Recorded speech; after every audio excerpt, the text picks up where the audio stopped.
সেনাবাহিনীকে ম্যাজিস্ট্রেসি ক্ষমতা দেওয়া হয়েছে। এ বিষয়ে অনেকেই আলোচনা করছেন, অনেকেই আবার উদ্বেগ প্রকাশ করছেন। তো সে বিষয়ে কিছু কথা বলা প্রয়োজন।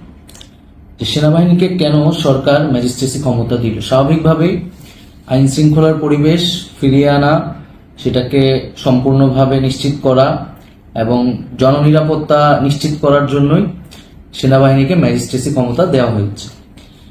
এখন এই আইন শৃঙ্খলা পরিবেশ এবং জননিরাপত্তাটা নিশ্চিত করার দায়িত্ব ছিল পুলিশের, কিন্তু আমরা দেখতে পাচ্ছি যে আমাদের যে পুলিশ বাহিনী, সেই পুলিশ বাহিনীর তৎপরতাটা কম এবং পুলিশ বাহিনী পূর্বেকার ভূমিকায় ফিরে আসতে পারেনি, এবং আমরা আসলে চাইও না যে পূর্বেকার যে ভূমিকা, সেই ভূমিকায় পুলিশ বাহিনী ফিরে আসুক।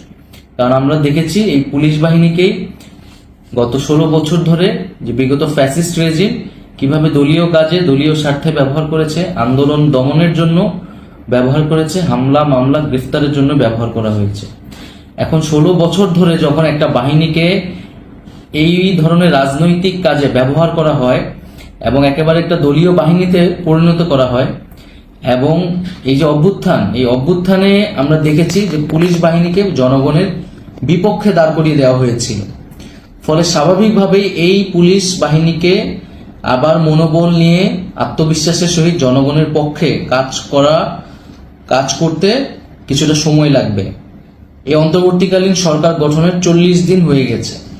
এই 40 দিনে আসলে এই বিশাল কাজটি আসলে সম্ভব নয়। এই পুলিশ বাহিনীকে পুনর্গঠন করতে কিছুটা সময় লাগবে, কিন্তু এই সময়ের মধ্যে যদি আইন শৃঙ্খলার পরিবেশ বিঘ্ন ঘটে, মানুষের নিরাপত্তা নিশ্চিত না হয়, তাহলে কিন্তু দেশে অরাজকতা, অস্থিতিশীলতা বাড়বে।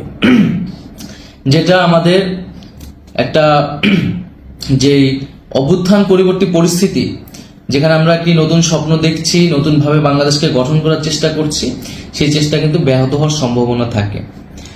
তো সেই জায়গা থেকে সেনাবাহিনীকে ম্যাজিস্ট্রেসি ক্ষমতা দেওয়া হয়েছে। সেনাবাহিনী অলরেডি মাঠে আছে, বিভিন্ন কাজে কিন্তু পুলিশের জায়গাটায় সেনাবাহিনীকে ভূমিকা পালন করতে হচ্ছে। যেহেতু সেনাবাহিনী মাঠে অলরেডি আছে, তাই তাকে ম্যাজিস্ট্রেসি ক্ষমতা দেওয়া হয়েছে, যাতে সে তার এই কাজটি আরো ভালোভাবে দক্ষতার সাথে করতে পারে। এবং এই সময়ের মধ্যে, এই 2 মাস সময়ের মধ্যে অন্তর্বর্তীকালীন সরকার পুলিশ বাহিনীকে পুনর্গঠন করার একটি সময়ও পাবে। আমরা যদি দেখি যে আইন শৃঙ্খলার পরিবেশটি এই গত 40 দিন আসলে কিরকম ছিল, একটা অভ্যুত্থান পরবর্তী